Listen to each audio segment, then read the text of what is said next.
There's a moment in life when you look at someone you care about and something deep inside you whispers, "This is hurting me." And thou didst fill my veins with fire. It doesn't happen loudly. It doesn't happen suddenly. It happens slowly, quietly, like a crack spreading through glass. A comment here, a criticism there, a shift in their tone, a strange feeling you can't quite explain. You start sleeping less. You start doubting yourself more. Your chest gets tighter. Your thoughts get louder. And your peace becomes something you can't seem to reach anymore. And you ask yourself a question that hurts more than the truth itself. Why do I feel worse every time I'm near this person? Because when the person you're dealing with is a narcissist, the damage is never obvious at first. It's subtle, it's silent, it's disguised as love, as connection, as maybe it's my fault. According to Joe Navarro, a man who spent 25 years in the FBI catching spies and decoding human behavior through body language, expressions, and psychological tells, the truth is blunt, painful, and impossible to sugarcoat. If someone's dealing with a narcissist, what do they have to do? These individuals are so caustic, they're so toxic, that eventually they will victimize you physically, mentally, emotionally, physiologically, or financially. The question then is, how long are you willing to tolerate it? Because you will pay a price. Not maybe, not possibly, not in extreme situations. You will pay a price. Your body will pay it. Your mind will pay it. Your spirit will pay it. Navarro continues, "You know, there's a great book called The Body Keeps the Score. The body will definitely keep the score. And if you stay too long, your nervous system starts absorbing their chaos until your own emotions no longer feel like your own. Narcissists don't just hurt you, they reshape you. At first, you try to understand them. You tell yourself they're stressed, that they don't mean it, that maybe you're too sensitive, that things will get better if you're more patient, more loving, more forgiving. It would be for you, Frank, don't you see? So you can have time. But this isn't love. This is erosion. A narcissist slowly pulls you apart in ways you don't even see happening. Anxiety, confusion, guilt, shame, self-doubt, emotional exhaustion. This is the invisible price Navarro is talking about. And eventually, he says, you stop being in a relationship and start being someone's emotional chew toy. If you become that person's chew toy, you will suffer immensely. Imagine that word, chew toy, something used, something bitten into, something tossed aside and picked up again whenever the narcissist gets bored or needs attention or wants control. You deserve more than that. But narcissists don't care what you deserve. Navarro states it clearly. There's no pill to cure them. There is nothing you can do to make them like you. They expect no loyalty. Try to get out as soon as you can. It's harsh. It's painful. It's the truth. You cannot heal someone who feeds off your pain. You cannot save someone who benefits from your suffering. You cannot change someone who refuses to see themselves. The real question, how long will you tolerate it? Every minute you stay, your mind bends itself backward trying to survive them. You start accepting behaviors that once shocked you. You start apologizing for things you didn't do. You start shrinking to avoid conflict. You start losing yourself while trying to keep them calm. Your body tenses. Your stomach knots. Your mind stays alert. Your heart stays guarded. Your life becomes a balancing act on a floor that is constantly cracking. Navarro's question echoes in the background. How long are you willing to tolerate it? Because tolerance becomes numbness, and numbness becomes damage, and damage becomes your new identity. Until one day, you forget who you were before the narcissist rewired your heart. Most clinicians agree, you must leave.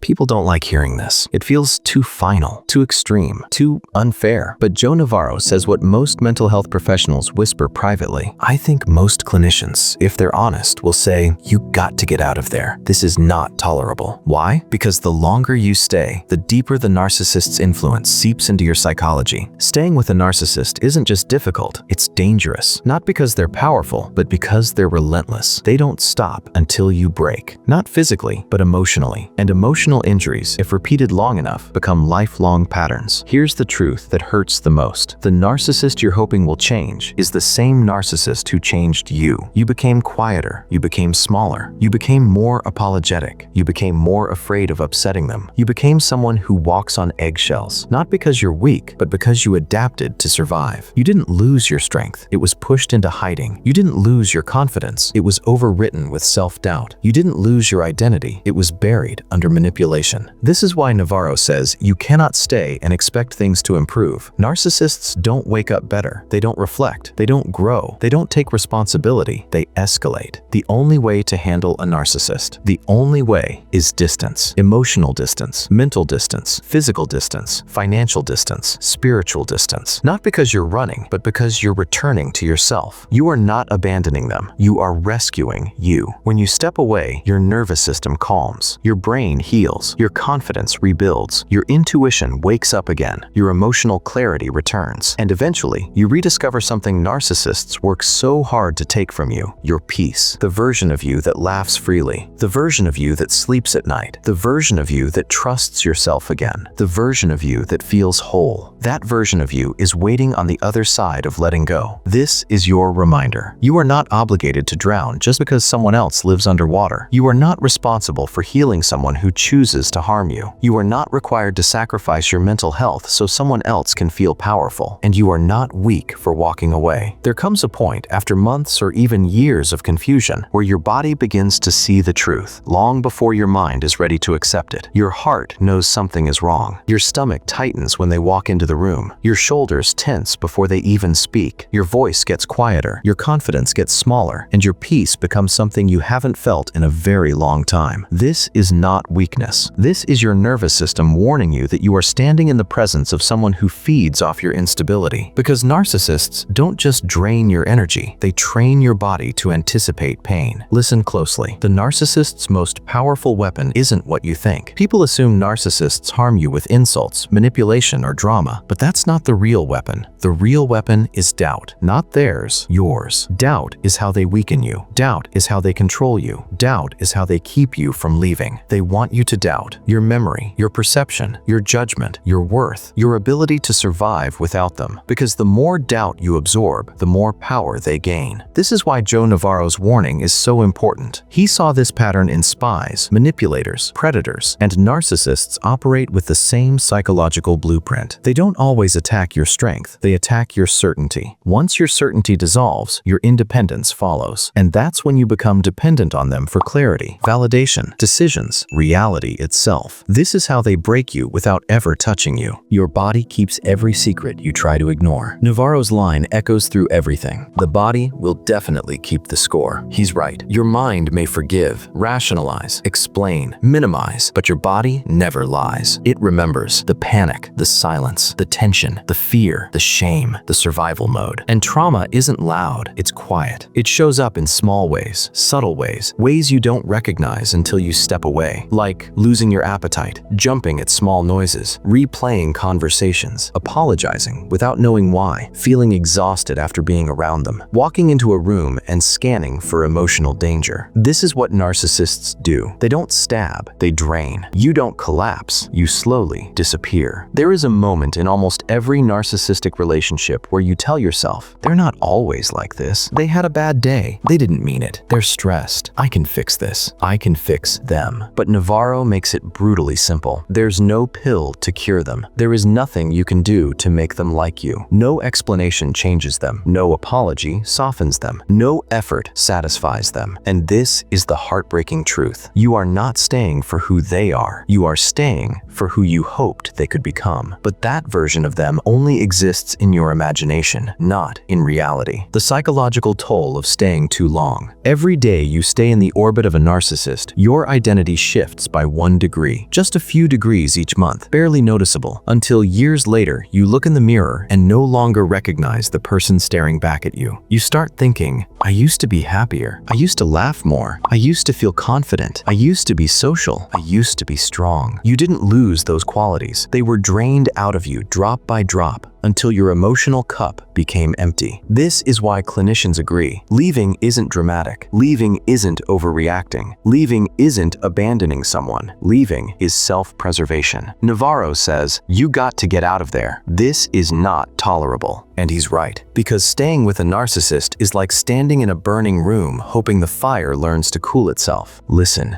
you don't leave a narcissist because you hate them. You leave because you love yourself. When you finally walk away, the world feels strangely quiet. Not peaceful, quiet. It's the silence after a storm, when your ears are still ringing and your heart is still racing, even though the danger is gone. At first, you don't trust the quiet. It feels foreign, unfamiliar, almost uncomfortable. Because when chaos has been your normal, peace feels like withdrawal. But slowly, you begin to breathe again. You begin to think clearly again. You begin to recognize your reflection again. You begin to feel human again. And eventually, you realize you weren't addicted to them. You were addicted to the hope that they would finally stop hurting you. Hope kept you there. Pain freed you. You are not hard to love. They are hard to be loved by. Narcissists twist your sense of value until you think the problem was you all along, but it was never you. You were loving, you were trying, you were patient, you were loyal, you were committed. They weren't breaking you because you were weak. They were breaking you because you were strong enough to stay longer than you should have. Your empathy became their playground. Your patience became their weapon. Your forgiveness became their permission. But now, you're waking up. And the truth is this: you're not too emotional. You're not too sensitive. You're not overreacting. You're not impossible to love. You were just loving someone who cannot receive love without destroying the person giving it. Your freedom begins with a decision. The only way to handle a narcissist is the one way they fear the most: distance. Distance is not punishment. Distance is clarity. Distance is oxygen. Distance is healing. Distance is survival. And once you step away, fully, emotionally, mentally, physically, your life begins to return to you. Your voice returns. Your energy returns. Your inner peace returns. Your identity returns. Your future returns. You regain control of your story, and you finally understand that you were never the broken one. You were simply someone who stayed too long in a place that was killing your spirit, and walking away was the moment you became whole again. Focus on this. Leaving frees your mind, but your body remembers in ways most people never notice. And now, it's time to reveal the body language habits that victims carry without even realizing it. Watch this video right here to uncover